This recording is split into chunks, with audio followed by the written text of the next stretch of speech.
Hello, Abraham. I was just hoping that you could help me move through what seems to be a little bit of a block I've got going on. I want to move my business forward, and I keep feeling like I am going to bump up against restrictions to my freedom. Like, if the business is successful, it will mean that I've lost a lot of my personal freedom. And so I'm trying to decouple that and be able to look at it like my business is creating more freedom for me the more successful that it is. So if you could just help me kind of reframe that and put it in Abraham speak, I would really appreciate it. We're happy to answer your question, and we're going to do it from two approaches, and you will recognize each of them, and you will recognize why we are doing that in this leading edge broadcast that we are having together today.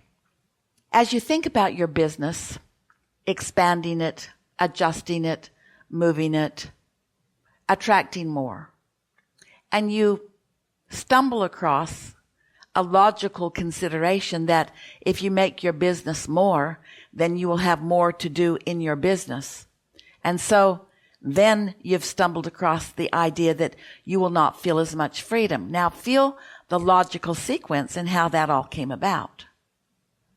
Before the conversation that we started with you here today, our usual response to this question, it comes to us often, would be, you cannot focus upon your toes of freedom being stepped upon at the same time that you're thinking about the desire you hold for expanding your business. Think about our friend who earlier said, you cannot focus upon pleasure and pain at the same time. And yet you are trying to do that here. You are presenting to us wanting a more robust business for the pleasure of the financial freedom and the pleasure of finding more things to be interested in and the pleasure of more energy flowing through you. And then you focus upon the pain of not feeling free. And you just can't do both things at the same time. They don't go together.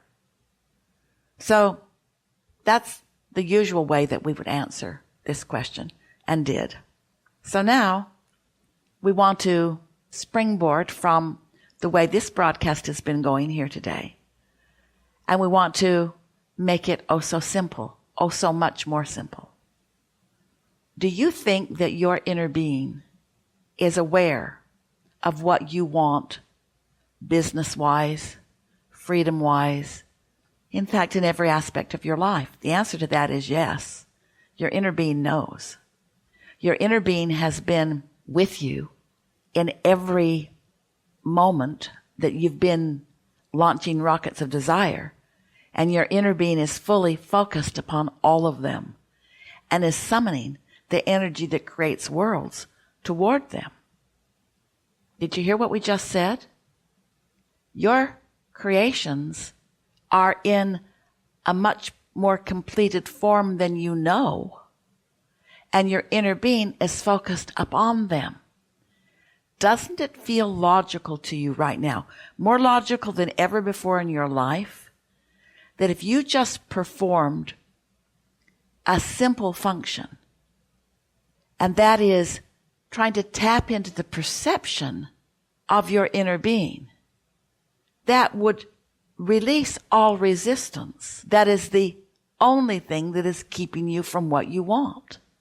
So let's back up a little bit.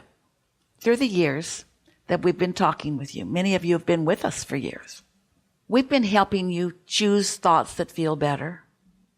Now we're asking you to put the first things first and choose alignment with your inner being, who always, always is focused upon what you want. It's a shortcut. We could take all the situations that you wrote to us about, mostly about love gone bad, lover leaving, I want to leave my lover, I love him but I'm not in love anymore, I don't have enough money. I want to write a best-selling book. I want to feel better in my body. I want more energy in my body. I could use a lot more money. I'm not really sure of what I want. I don't have enough friends. I'm very lonely. I'm an only child. I need to take care of my parents. I don't really want to take care of my parents. I have a physical condition. Now we're just receiving from you as you're broadcasting to us now. And what we're saying to all of you, we so want you to hear this, is that, yes, there are processes that would soothe some of this discomfort. We've given them to you. But you have to make a decision. So we're going to put it to you really in a straightforward way. Are you or are you not an extension of non-physical energy? You are. Do you or do you not have an inner being who is aware of you in every moment that you perceive anything? Yes. You are an extension of that inner being who is aware of everything that you are about.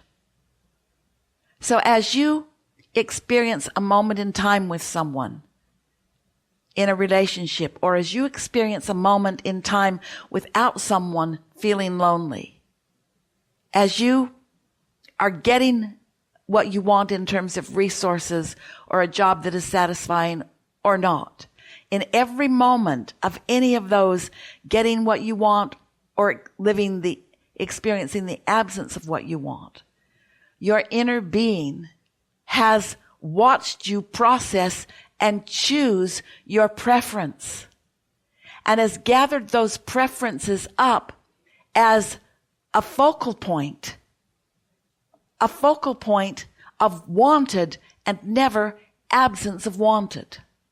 So here's the next question to you. Do you have a vibrational reality that includes every particle of everything that you deem wanted or preferred? Does it exist as a focal point? Yes.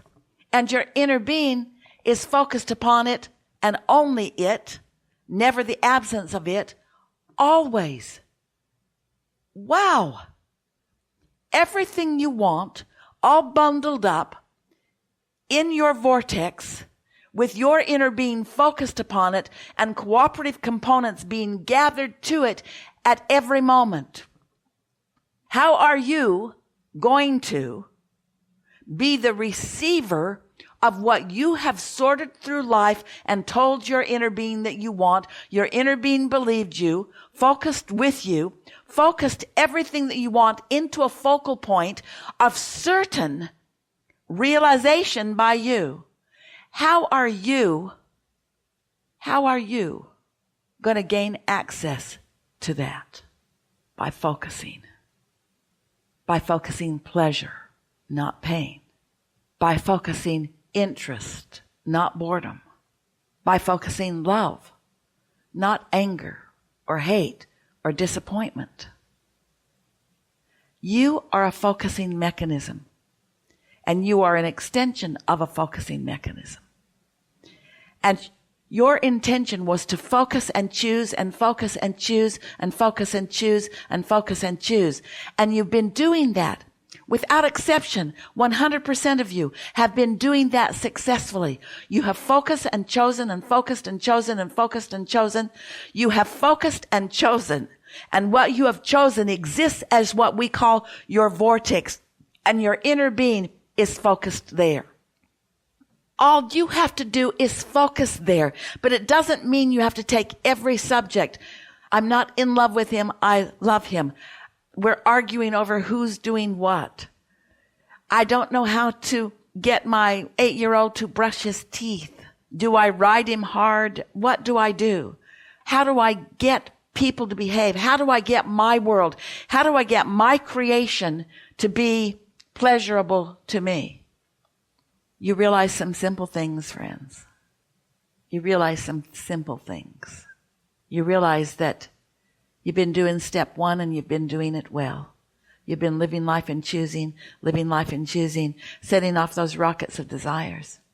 And you realize that you've been doing that part of sifting and sorting and choosing. You couldn't get it wrong. It couldn't be more right. You have been choosing, and your choices exist. So you've been choosing. That's the step one part of the equation. And your choices exist. They are the object of focus of your inner being. That's step two. You chose. Your inner being focused. Step three is line up with that.